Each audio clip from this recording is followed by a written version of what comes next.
Los 4 precandidatos a la presidencia del Frente Amplio vienen intensificando sus campañas para las elecciones de junio, las internas de junio, actos, recorridas, presencia fuerte en redes sociales. Ustedes lo han ido viendo. Pero en paralelo, el Frente Amplio en sí mismo está desarrollando otra campaña. Se denomina Juntate por Uruguay y tiene como una de sus figuras centrales al presidente de la fuerza política, Fernando Pereira. El objetivo de esa campaña es que el Frente Amplio supere con creces la baja participación que tuvo en las internas anteriores. En concreto, aspira a juntar 400.000 votos para quedar bien posicionado luego en las elecciones nacionales.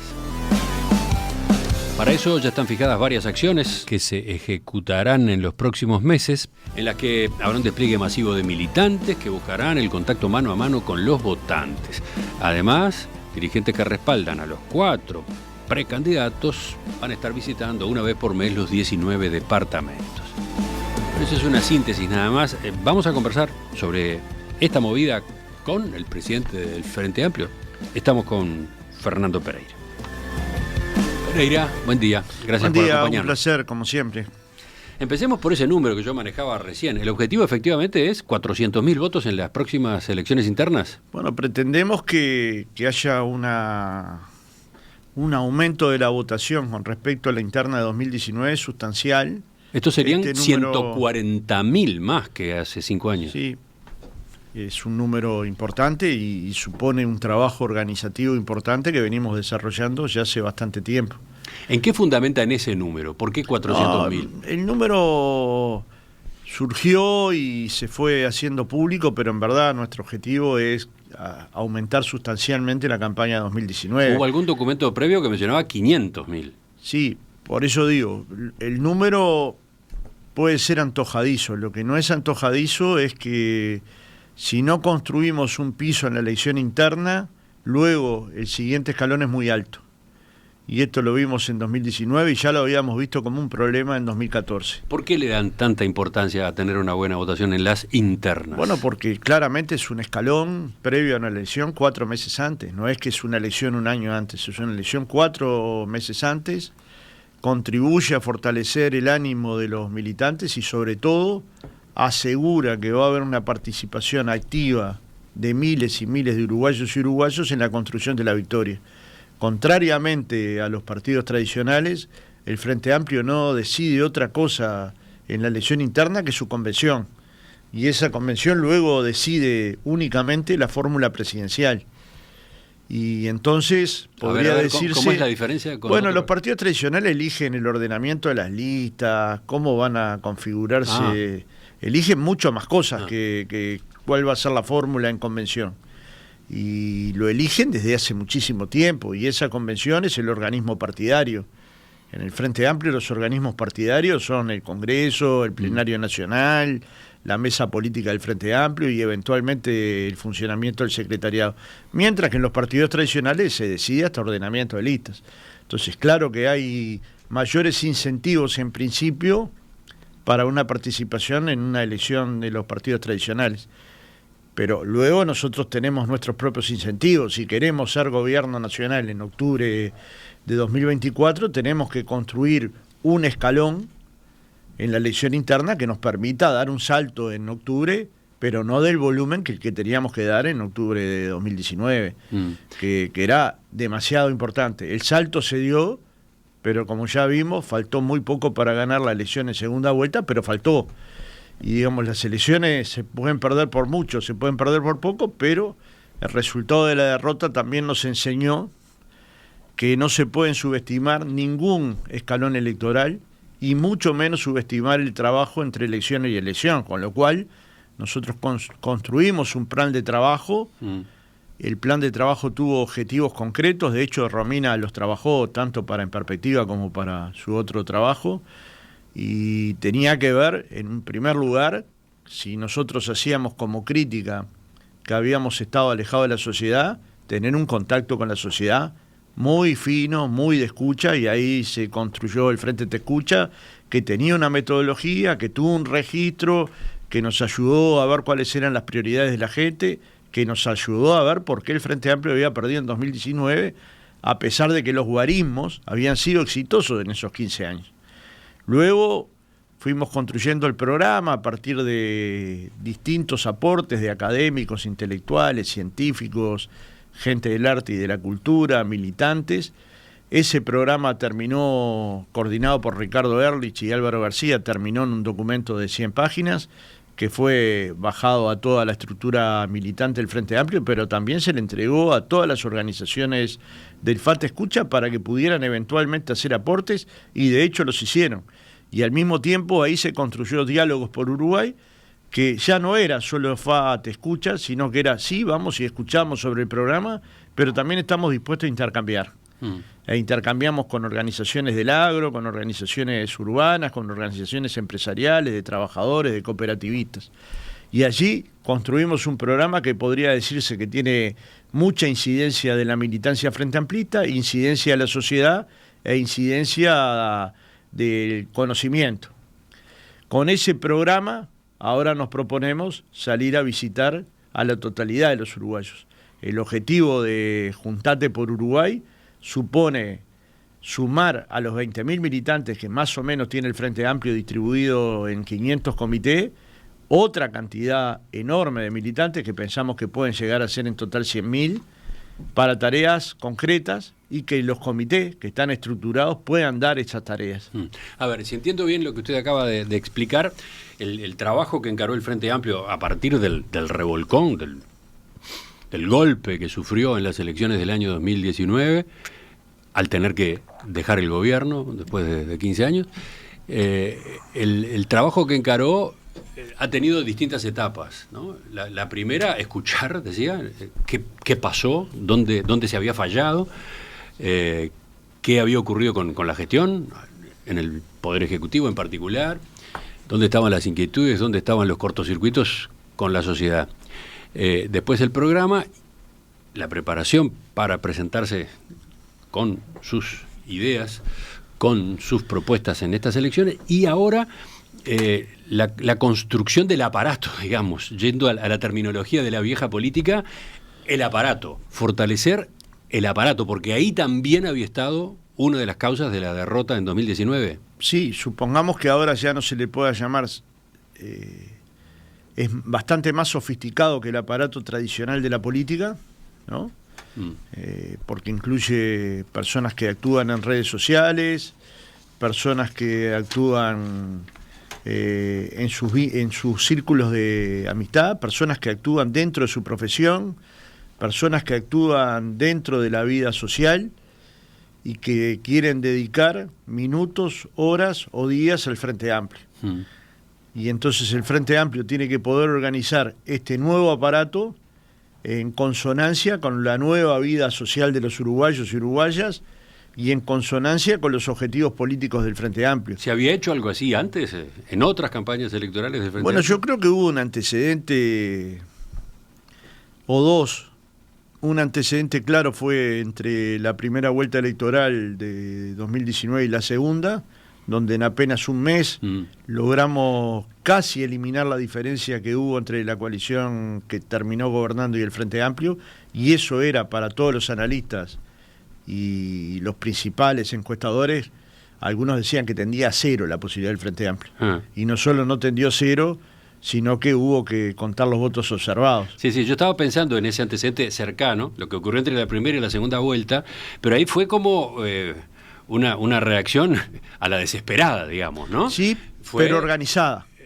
Lo que si tuvo partes espontáneas, ¿no? Una parte de espontaneidad de un sector de la militancia y otra parte de directivas desde la estructura. Mire, yo no estuve en la militancia partidaria en ese momento, pero cuando vine a analizar el proceso es menos espontáneo de lo que se cree. No digo que no haya cuestiones de espontaneidad, pero sí hubo una organización capaz de delegar en los comités de base, y los comités de base capaz de delegar en la gente, y la visita a los hogares donde se creía que podía haber indecisión. Y eso es un comité de base conociendo el territorio. Porque nada podría ser yo, usted me para en la Plaza Independencia y me dice, ¿cuáles son las personas indecisas que hay acá? Yo no tengo ni idea. Pero el que vive en el barrio mastica esa esa situación. Entonces nos permitía a otros visitar hogares donde efectivamente había indecisión y donde efectivamente se permitió dar vuelta voto a voto. Eso se llamó el voto a voto. Y ese voto a voto, que nadie daba nada por él, me refiero a los analistas, que son buenos, además, que nadie puede decir tenían una subjetividad con el Frente Amplio. No, me parece que la estructura del Frente Amplio en ese momento fue capaz de dar una respuesta como la que se necesitaba para intentar revertir una situación que era muy desventajosa. 56 diputados a 42, cualquiera hubiera dicho que esa elección estaba terminada. Ese había sido el resultado en la primera vuelta, en la primera vuelta. El Frente Amplio había perdido una representación parlamentaria de 56 diputados. Y habíamos perdido, ya sabía que iba a tener 42. Exacto, y ese es un dato duro, y sin embargo salió a pelear. Y la segunda Entonces, experiencia, ese es un antecedente, ¿y el otro? Que no es solo del Frente Amplio, pero que el Frente Amplio tiene una parte de la responsabilidad, fue la recolección de firmas por la LUC. Porque una cosa es recolectar firmas cuando hay una situación sanitaria lógica, donde, como es hoy, uno puede salir a una plaza, a un parque, juntarse con gente, hacer actos, hacer actividades, hacer barriadas. Y otra cosa es haber organizado una campaña de recolección de firmas con pandemia.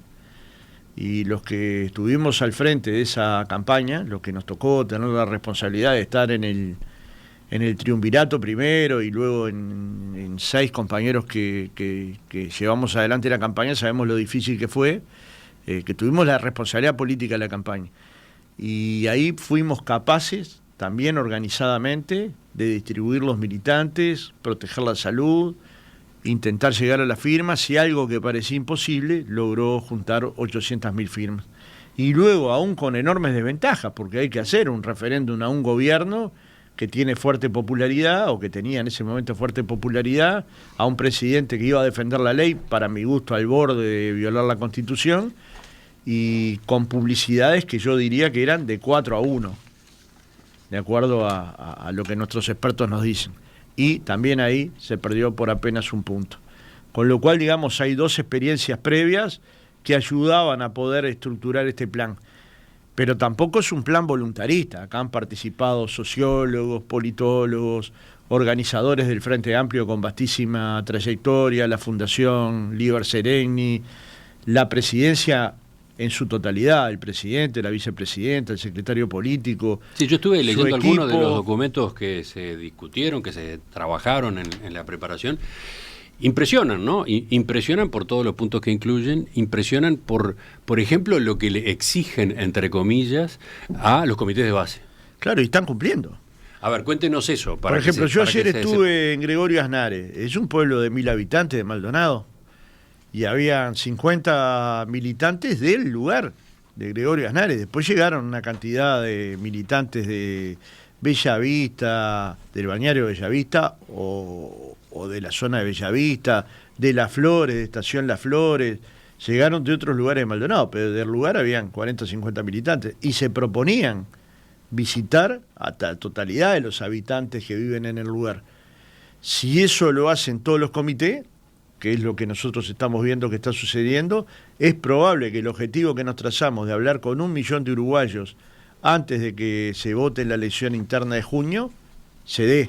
Sí, pero miro, por ejemplo, leo acá en uno de estos documentos: cada comité debe definir sus propias metas exigentes por etapas de llegada a Frente Amplistas, para convocarlos a participar en la campaña por nuestras propuestas programáticas, a grupos de indecisos para presentar nuestras propuestas buscando convencer, y finalmente a la ciudadanía en general, puerta a puerta, lugar por lugar, alcanzando la meta de llegada a 1 millón de personas.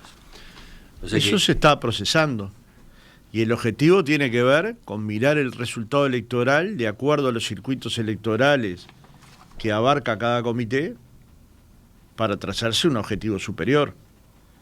Si queremos llegar, suponga usted, a 400.000, aunque ese es un número más mágico, ¿no? Y bueno, usted tiene que calcular que tiene que mejorar la votación en cada circuito electoral, y cada circuito electoral corresponde a un comité. Con lo cual, digamos, el comité tiene una base de información que el Frente le entrega, que la tiene cualquier ciudadano, y que la procesa los cientistas sociales lo procesan con mucha facilidad, eso se georreferencia en un mapa y le toca a un comité, y ese trabajo se tiene que hacer. Bueno, esto podría decirse que viene muy adelantado, en el sentido que entre el año 2022 y el año 2024, la cantidad de militantes en los comités de base prácticamente se duplicó. Leo más adelante, la propuesta de Me Sumo, transfiriendo responsabilidades a la organización local e incorporando militantes a asumir tareas en el desarrollo de la campaña, es la clave para asegurar las metas políticas y electorales de cada etapa. Es la oportunidad para que la creatividad del Frente Amplismo en cada comité supere la propia campaña central, generando acciones y propuestas que nos acercan al triunfo, dice textualmente. Totalmente. Eso es dar parte del poder o el poder a quienes militan territorialmente y a quienes van a contribuir en esta etapa de campaña a militar para que el Frente Amplio llegue al gobierno y para que cambie, para que haya una alternativa al modelo neoliberal. Digamos, en el Uruguay usted puede discutir 1000 cosas, pero hay un gobierno y hay una oposición. Y es claro que la oposición en Uruguay es una alternativa de ganar el gobierno. Luego tenemos que ganarlo, ¿verdad? Las encuestas hoy marcan un favoritismo al Frente Amplio, pero eso, lejos de ser triunfalismo o confianza excesiva, tiene que ser un punto de partida para construir la victoria. Y la victoria no la construimos desde Colonia y Ejido, la construimos saliendo a visitar cada localidad, cada pueblo, cada ciudad, cada capital, cada barrio, cada localidad. Pero al mismo tiempo quienes quedan militando todo el tiempo en esa localidad, teniendo tareas concretas fuera del local. Porque los votos están fuera de los locales frente amplistas. Los locales frente amplistas son hogares donde nos juntamos a planificar la tarea, pero luego de planificar la tarea hay que ejecutarla. Y en este sentido yo creo que está funcionando muy bien. Sí, a ver, para pasarlo en limpio, usted me corregirá, de lo que se trata, lo que está haciendo el Frente Amplio es tensar al máximo, exprimir al máximo la estructura que ha ido configurando y que en determinados momentos de las últimas décadas aflojó, se desarmó, estuvo en crisis. Ahora se la relanza para ponerla a jugar en todo su potencial, o sea, emplear ese esquema, ese sistema como columna vertebral de los esfuerzos rumbo a octubre. Bueno, hay datos que son interesantes. Desde 2004 a 2019 la cantidad de comités habían disminuido y la cantidad de militantes en los comités había disminuido. Las elecciones internas del Frente Amplio, me refiero a las que deciden la presidencia del Frente Amplio, el plenario nacional, el plenario departamental, habían disminuido. En la elección última interna, la elección pasó de 90.000 a 132.000, es decir, dio un salto muy importante. La cantidad de comité aumentó en casi 70, digamos, quebrando una tendencia negativa, pasando al alza y organizando, como le digo, casi el doble de militantes de lo que teníamos en 2022. Y ahora estamos tensando al máximo, como usted bien dice, todo lo organizativo para que el Frente Amplio contribuya con los candidatos a hacer una gran elección interna. ¿Cuántos militantes tienen hoy? Y 20.000, que pensado en cualquier partido es una cantidad enorme. ¿Y cómo lo compara entonces con la evolución reciente? Y por lo menos está cerca el doble. ¿El doble de lo que había en 2022. Bien, entonces, para completar esta descripción, en definitiva entonces, este objetivo, por ejemplo, 400.000 votos en las internas de junio, toda esta movilización rumbo a la interna, es sí por la interna, pero es para aceitar la maquinaria para que vaya agarrando velocidad para octubre. Claro. En definitiva, se sigue trabajando y se construye. Nosotros no podemos hacer el esfuerzo entre octubre y noviembre en ese momento. Lo tenemos que hacer entre septiembre y octubre. Nuestro sprint final no se define en la segunda vuelta electoral, se define construyendo las mayorías que permitan al Frente Amplio llegar al gobierno en octubre. Y entonces vamos a colocar la misma energía que colocamos entre octubre y noviembre de 2019 en 2024, de forma más organizada, de forma más planificada, habiendo tenido 3 años de trabajo organizativo con las departamentales, con las coordinadoras de Montevideo, con las regionales de Canelones, que nos permita, digamos, el esfuerzo más grande, hacerlo para intentar construir la mayoría parlamentaria y ganar el gobierno nacional y de alguna manera construir una alternativa que le dé una mejor vida a los uruguayos, que es lo que finalmente están esperando. Los uruguayos quieren vivir mejor, el Frente Amplio tiene herramientas para poder hacerlo, tiene equipos de hombres y de mujeres en condiciones de poder llegar al gobierno y hacerlo de buena forma. Ha demostrado en la cancha que cuando le tocó gobernar lo hizo con seriedad, con sobriedad y que generó cosas muy buenas para Uruguay. Y bueno, de alguna manera por Uruguay hay un conjunto de uruguayos y uruguayas que se están juntando para cambiar esta realidad. Y ese juntate empezó como que podíamos llegar a duplicar la cantidad de militantes, fijamos el objetivo de 500 comités y estamos a 14 de cumplirlo, digamos. Se va a cumplir obviamente antes de empezar la interna y bueno, da la impresión de que el plan político construido en el año 2022 tenía aciertos y los que no los fuimos corrigiendo y hay un conjunto de uruguayos y uruguayas que no se ven pero que son científicos, cientistas sociales, sociólogos, politólogos, comunicadores que han trabajado con perfil bajo ayudando a la presidencia a construir este plan de trabajo, ¿no? Le he ido haciendo estas preguntas, me parecía interesante, solo, ¿no? Me parecía interesante tratar este tema en esta entrevista en el día de hoy, porque me da la impresión de que es algo que otros partidos no están haciendo. Me da la sensación de que por lo menos de la manera como el Frente Amplio encara, es una originalidad, es una singularidad que esta fuerza política maneja en esta campaña, y va a ser un factor que va a haber que observar de qué manera funciona, de qué manera incide, ¿no?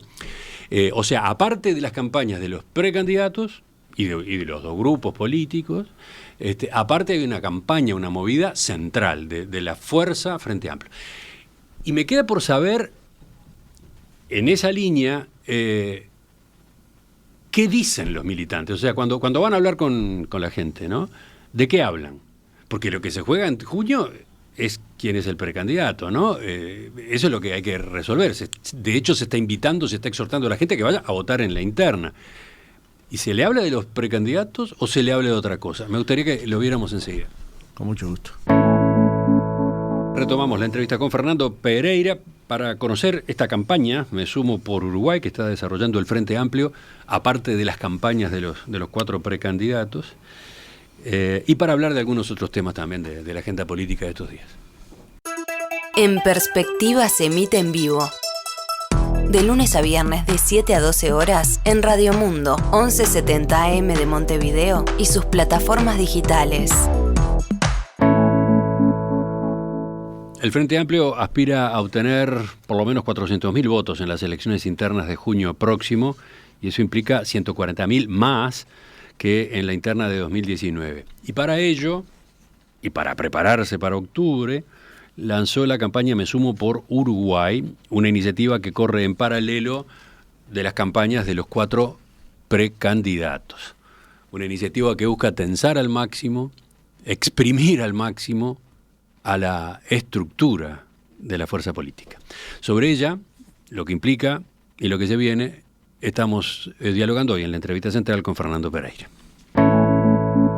Durante la pausa estaba mirando de reojo acá los mensajes de los oyentes y me encuentro con este de Felipe que pregunta, ¿hay que entender que se despertó el mamado?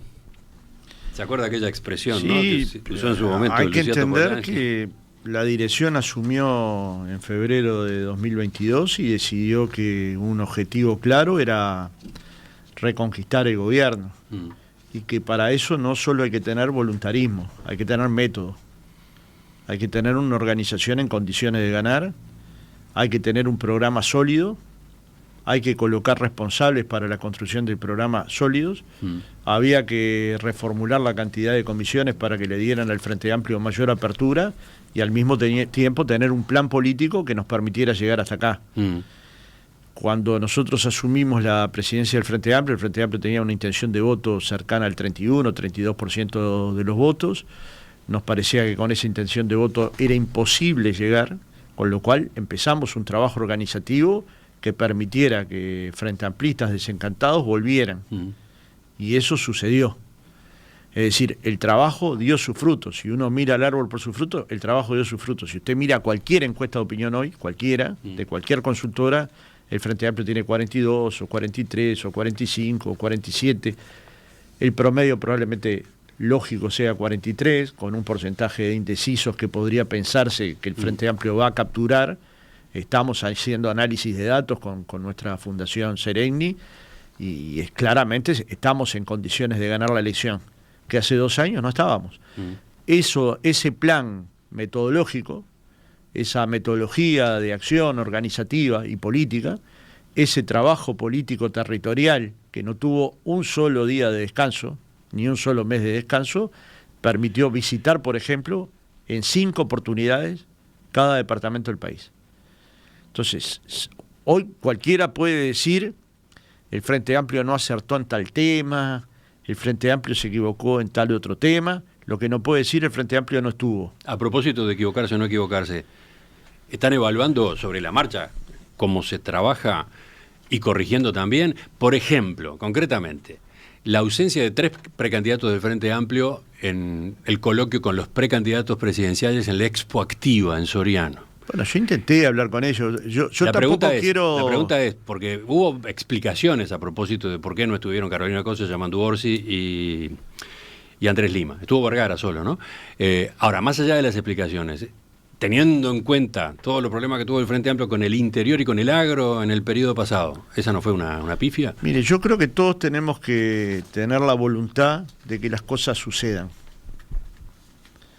Si usted propone una actividad de 5 horas, sabe que está proponiendo una actividad larga. La fija en determinada fecha, los candidatos cierran su agenda.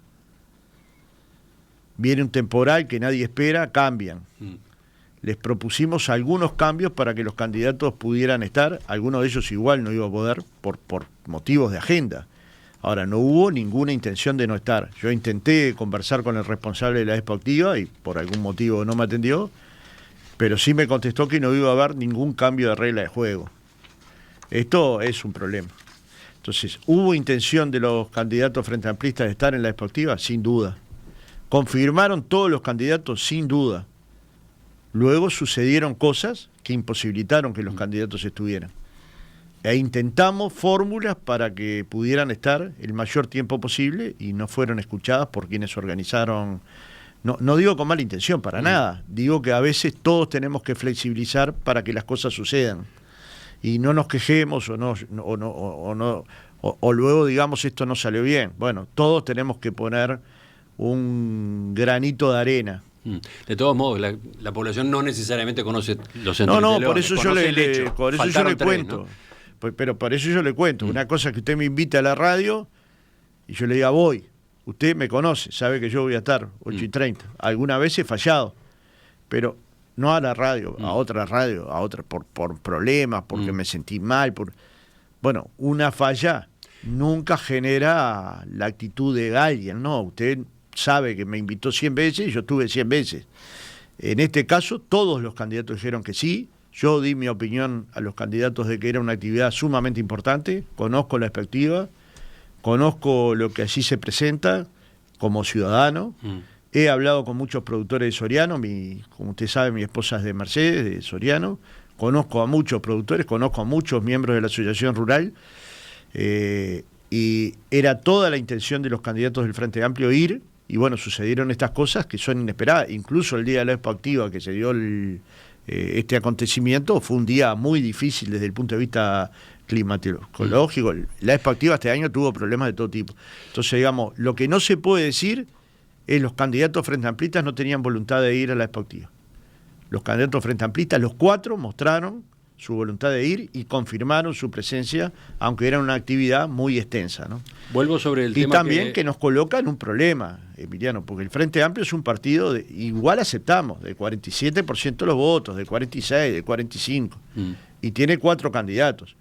Y de repente tiene que ir en igualdad de condiciones con 8 candidatos de un partido que hoy marca 6%. Ah, bueno, ese es otro tema. Pero bueno, en algún momento hemos tenido intercambios de este tipo. A mí digamos, yo no acepté en varias oportunidades, y no lo aceptaría una vez más, decir, vamos a discutir los presidentes de los partidos un tema. Y entonces me dicen, va Guido Manini Ríos, va Pablo Iturralde, va Julio María Sanguinetti, va Pablo Mieres, va el presidente del PERI. y el Frente Amplio. Bueno, pues eso no es un debate justo, digamos. Entonces también tenemos que racionalizar qué queremos hacer, ¿no? Pero en este caso habíamos aceptado. Vuelvo enseguida a lo que le preguntaba antes de la pausa. En este trabajo en el que la militancia juega un papel tan importante que usted describía en la primera parte de la entrevista, en esta campaña Yo me sumo por Uruguay. Ahora es juntate por Uruguay. Juntate por Uruguay. Esta campaña, primero, ¿esos militantes son militantes independientes? ¿Son militantes del Frente Amplio? No de Carolina Coso, Yamantú Orsi, Mario Vergara o Andrés Lima. Hay de todo. Ajá. Lo que pasa es que a mí me pregunta, ¿usted qué es? Yo soy Frente Amplista. No, pero quiero decir, esta es una tarea aparte de la que eventualmente algunos de ellos pueden desarrollar con sus precandidatos. Totalmente, pero usted me pregunta a mí, ¿qué es usted? Yo soy Frente Amplista. Y le pregunto a un militante que está en la plaza, que está militando por Carolina Cosi, ¿y usted qué es? La primera respuesta es Frente Amplista. Y alguien que está militando por Orsi, ¿qué es? Frente Amplista. Y alguien que está militando por Mario, ¿qué es usted? Frente Amplista. Y alguien que está militando por Lima, Frente Amplista. Entonces, hay una cosa que nos une, el Frente Amplio nos une. Y esta es la primera definición, y creo que es la potencialidad más grande que tiene el Frente Amplio, es la identidad de sus hombres y mujeres a la estructura central del Frente Amplio, a las ideas del Frente Amplio, a un programa único del Frente Amplio, porque usted tiene hoy dos modelos de país, el del Frente Amplio y el del herrerismo y sus socios, pero tiene un solo programa, el del Frente Amplio. Acá entramos en un tema bien polémico. Si usted quiere leer el otro programa, ¿a qué página web me dirige? Hay un programa. Yo lo dirijo a frenteamplio.ui. Y ahí usted puede juntarse por Uruguay, puede adherir al Frente Amplio, puede leer el programa en su totalidad, sin ninguna... Puede leer todo lo que el Frente Amplio produce. Si usted quiere leer el programa de la coalición de gobierno, ¿a qué página me dirige? Probablemente hay dos modelos de país, pero un solo programa. Y los militantes, cuando hablan con la gente, cuando van a ese mano a mano que ustedes piden, que ustedes exhortan a que ocurra, ¿de qué hablan? Bueno, del programa. ¿Hablan del programa ya? Sí. ¿Están hablando del programa en este momento? Sí, de las aspiraciones que los uruguayos tienen, de un mejor vivir de los uruguayos, de una sociedad más segura, de un modelo educativo que permita a sus hijos tener superaciones, de cómo generar condiciones para mejorar la seguridad pública en el Uruguay. Y la gente tiene opiniones. Y el Frente Amplio tiene un programa. Y el programa ese tiene que interactuar con la gente. O sea, el programa no es una cosa inerte. El programa interactúa con la gente. La gente le pregunta, usted vuelve con las preguntas, algunas tienen respuesta, otras no. La política es el arte de poder conversar con el otro y entender la parte de verdad del otro, ¿no? Entonces, la parte de la verdad del otro. No hablan de los precandidatos, de qué es cada uno de los precandidatos, de qué representa dentro del Frente. No, porque el Frente Amplio tiene tres fortalezas para mi gusto. Este plan del que estamos hablando hoy, un programa común que los 4 candidatos defienden y 4 candidatos muy fiables, muy confiables. Entonces, digamos, los candidatos están haciendo su campaña, desde mi punto de vista, como usted dice, la están haciendo en forma intensa, en forma pública, en forma clara, con propuestas claras. Ya hace bastante que vienen hablando de temas programáticos en los actos propios y en los actos conjuntos. El Frente Amplio preparó un sinnúmero de actos conjuntos. Va a haber 2 en Canelones, 2 en Montevideo, 1 en Tacuarembó, 1 en Salto, 1 en Paysandú, 1 en Maldonado. Es decir, una batería de actos conjuntos. Entonces, ¿qué necesita el Frente Amplio? Tener generosidad, mucha amplitud, como ya definimos la noche de la interna, elegir la fórmula presidencial. Corrigiendo otro error del año 2019, sí, ¿no? Corrigiendo otro error del año 2019, y a partir de tener una fórmula y un programa, una sola fila india. Y eso es lo que está preparando el Frente Amplio de cara a la elección interna, una sola fila india. Los militantes están hablando, dice usted, con la gente del programa. El programa es enorme, ¿no? ¿Cuántas páginas? Sí, el programa tiene 120 páginas. Bueno, la semana pasada, por ejemplo, Álvaro Delgado, el precandidato que lidera en la interna del Partido Nacional, sostuvo que el programa del Frente Amplio es un glosario de buenas intenciones que no muestran propuestas concretas. ¿Cómo hacen para manejarse los militantes en un ambiente así? Enseguida vemos ese tema. En el final de la entrevista con Fernando Pereira, presidente del Frente Amplio, vamos a esta discusión. El programa del Frente Amplio, ese que usted remarcaba, existe, a diferencia del otro lado, o sea, la coalición oficialista, la coalición multicolor, no tiene un programa. Se están construyendo los programas de los partidos integrantes de la coalición. Menos, de los candidatos. Se está en esa etapa, la de los precandidatos. Muy bien, el programa del Frente Amplio si no, existe. usted dígame dónde puedo ver el programa del Partido Nacional. A mí me interesaría leer el programa del Partido Nacional. Todavía no está. Yo no lo veo. Ahora, ¿qué responde usted a propósito de que es un programa largo, enormemente largo, y además poco concreto? Bueno, Delgado puede estar confundido, que esa es una posibilidad de la que yo creo poco, o puede querer confundir, que es diferenciar un programa con un plan de gobierno. El programa es el conjunto de objetivos que un partido tiene para la construcción de un país. Uh-huh. Y ese programa va desde el desarrollo productivo, las cadenas productivas, el modelo educativo, la pobreza infantil y cómo atacarla, la seguridad social, y luego va a venir una etapa de propuestas concretas de gobierno. Pero Delgado sabe muy bien cuál es la diferencia entre un programa y un plan de gobierno. Lo sabe porque ha estado en el gobierno. Pero yo entiendo que en este momento de la campaña, cuando muchas veces las encuestas no te dan bien, te venga la desesperación y toda tu energía las gastes hablando del Frente Amplio. Yo nunca vi un partido tan acomplejado con los gobiernos del Frente Amplio como el Partido Nacional actual. Digamos, van a hablar de lo que sea y dicen, y el Frente Amplio, y el Frente Amplio, y el Frente Amplio. Pero hace 4 años. En un momento la calle dijo, en el Palacio Legislativo, en una de sus rendiciones de cuenta, que a partir de ahí no se podían colocar más excusas sobre el Frente Amplio. Y siguieron de largo colocando excusas por el Frente Amplio. Entonces, si no le funciona la reforma educativa, la transformación educativa es el Frente Amplio, y si no le funcionó disminuir la pobreza infantil, entonces la culpa es del Frente Amplio, y si hay 50.000 pobres más de lo que había en 2019, y esto es de los peores datos del gobierno, porque no hay nada que te quite más la libertad que entrar en pobreza, y entonces parece que es culpa del Frente Amplio, y si las cosas no le salen bien es culpa del Frente Amplio.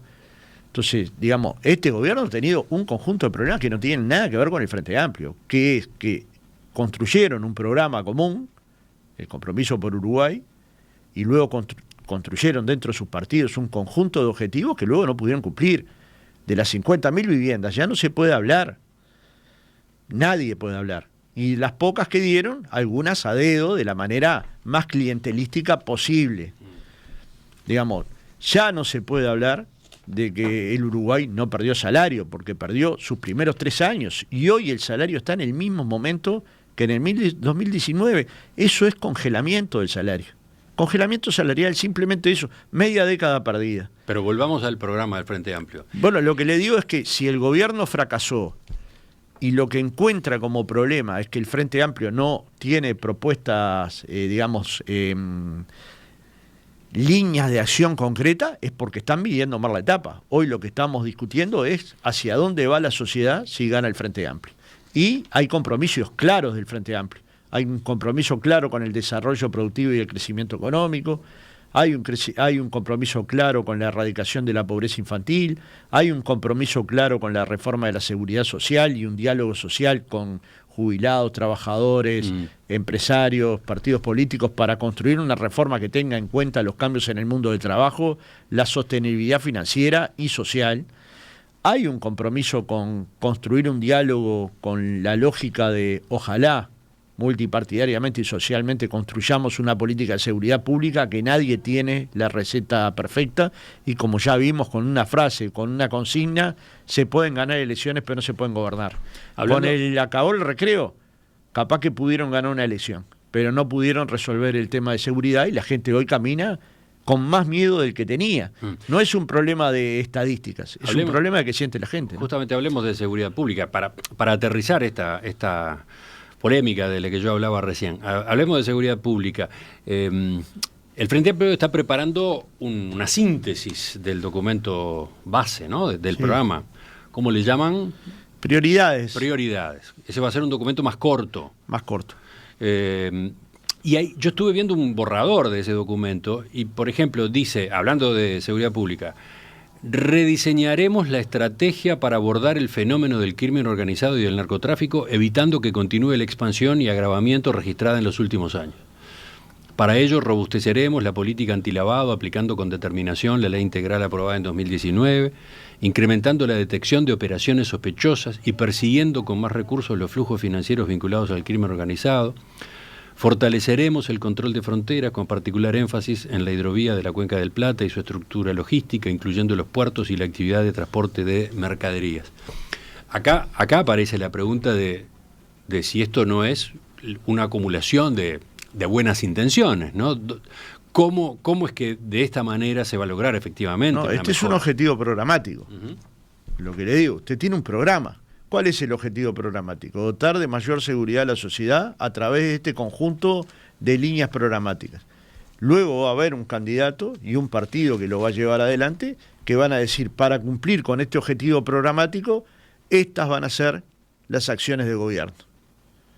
Pero no hay que confundir programa con acciones concretas de gobierno, porque las acciones concretas de gobierno solo lo puede llevar adelante alguien, el gobierno. Eso viene después. Usted y eso viene después. Pone énfasis en que eso viene después. Lo que pasa, ellos lo saben bien. Lo que pasa es que han tomado atajos para ir a esta elección. Entonces proponen acciones de gobierno concretas cuando vienen de estar en el gobierno. Porque si usted le dicen, vamos a enfrentar al narcotráfico con toda la severidad que hay que hacerlo, ¿y por qué no lo hacen ahora? Si ahora están gobernando. Tienen un año para gobernar. ¿Por qué no inician esa práctica ahora? Si a usted le dice, vamos a tomar una línea de acción para mejorar tal cuestión de la educación, ¿y por qué no lo hacen ahora? Si ahora están gobernando. De todos modos, y en verdad es porque han tenido un nivel de improvisación en el gobierno y un nivel de frustraciones en términos de transparencia que no les permite otra cosa que hacer propuestas al vuelo. El Frente Amplio carga con su propia mochila en esta materia, porque los resultados al final de los 15 años de gobierno del Frente Amplio en este asunto de seguridad pública no eran buenos, ¿no? No, pero, digamos, usted mira todo, ¿verdad? Mira todas las acciones de un gobierno. Y usted dice, el Frente Amplio en el 2004 tenía, 2005, 40% de pobreza infantil, 2019, 8%. Esta es la mayor caída de toda América Latina de la pobreza. Usted tenía más de 50% de pobreza infantil. Termina el gobierno con algo más de 17%. Ahora es mayor. Usted tenía unos trabajadores en pésimas condiciones de ingresos salariales. Los salarios en promedio crecieron cerca de 60%. Pero el de las maestras se duplicó, el de las profesoras se duplicó, el de las trabajadoras domésticas casi se triplicó. El presupuesto educativo se duplicó, se construyó el Sistema Nacional Integrado de Salud y se permitió que la gente y sus hijos ingresaran al mutualismo. Es decir, se transformó la matriz ideológica, se le dio a cada niño un computador, una computadora y se construyó un plan que sirviera para la profundización educativa. Se descentralizó con recursos la Universidad de la República y hoy hay uruguayos recibiéndose en casi todo el país. Mi pregunta era sobre seguridad pública. Y en este tema nosotros reconocemos que no tuvimos todos los éxitos. También cómo agarramos a la policía. Usted sabe bien, porque trabaja al mismo tiempo que yo en la actividad, que la policía no tenía uniformes, tenía decenas de horas de 222 para llegar a un salario ni siquiera adecuado, no tenía profesionalismo, no tenía armamentos, no tenía uniforme, y el Frente Amplio invirtió enormemente. ¿Resolvió el tema de la seguridad? Evidentemente no. Y por eso decimos que tiene que ser un tema multipartidario. Pero no en el cuarto año de gobierno. Un tema de estas características, ¿lo discute el primer año o es muy difícil discutirlo, ¿no? Para terminar, justamente le pregunto a propósito de un ruido que se armó con el programa, con el texto del programa de Frente Amplio en esta materia, ¿no? Porque en el texto se habla de la desprisionalización como una de las políticas a seguir, ¿no? Y eso dio pie a que desde el oficialismo se pusiera toda la carga crítica, ¿no?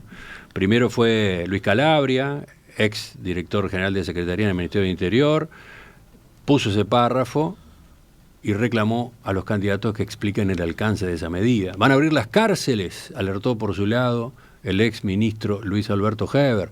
También Javier García, ex ministro de Defensa, aseguró que el Frente Amplio quería liberar presos, como lo hizo durante la primera administración de Tabaré Vázquez con la llamada ley de humanización del sistema carcelario. También Álvaro Delgado tomó el asunto. Estoy leyendo un recuento que incluye hoy búsqueda, ¿no? ¿Qué dice sobre esa palabrita? Que si fueran un coro de murga, competirían a mejor coro de carnaval. Pero lo que pasa es que estamos haciendo política, no carnaval. Entonces, en cierta medida lo que hay acá es la prisionalización. ¿Resolvió los temas de seguridad?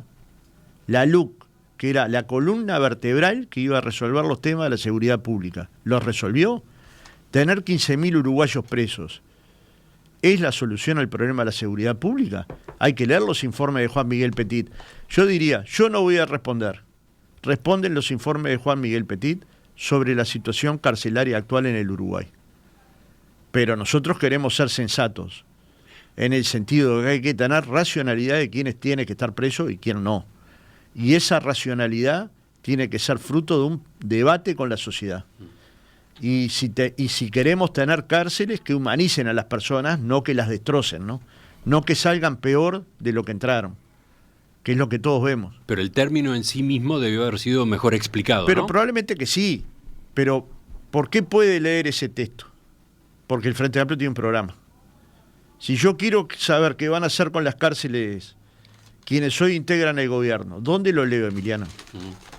Entonces hay dos modelos y un programa. Usted puede leer un programa y preguntarme, probablemente tenga cosas para mejorar, pero si trae a un miembro de la coalición, no le va a poder preguntar sobre el programa porque no hay. Pero hay dos modelos de país, pero solo una fuerza política que escribió un programa con tiempo para que la sociedad lo pueda absorber, digerir, discutir, analizar y luego tomar una decisión. Este es un término que se va a corregir. Bueno, veremos, pero... Algunos integrantes de los equipos de los precandidatos se evaluaron como un desacierto haber incluido aquella palabra en el programa. Es que muchas veces, que en un programa de 120 páginas, discutido con 2.000 militantes, pues ahora yo le digo el proceso de discusión, académicos, intelectuales, científicos, gente del arte, de la cultura, militantes de base del Frente Amplio, de la estructura, de la dirección, construyen un programa. Son más de 1.000 personas. Luego se discute en casi 15.000 personas y se aprueba con 2.000 personas en el Palacio de Peñarol. ¿Puede haber algún error? Por supuesto. Hay que analizar si el término es el término más adecuado, hay que analizarlo. Pero también, digamos que no es corriendo con el coro que nosotros vamos a hacer política, porque claramente o mejoramos las cárceles o no mejoramos la seguridad, y esto es un debate nacional. Fernando Pereira, presidente del Frente Amplio, le agradezco que nos haya visitado esta mañana. No, es un placer, un saludo a toda la audiencia y como siempre a las órdenes.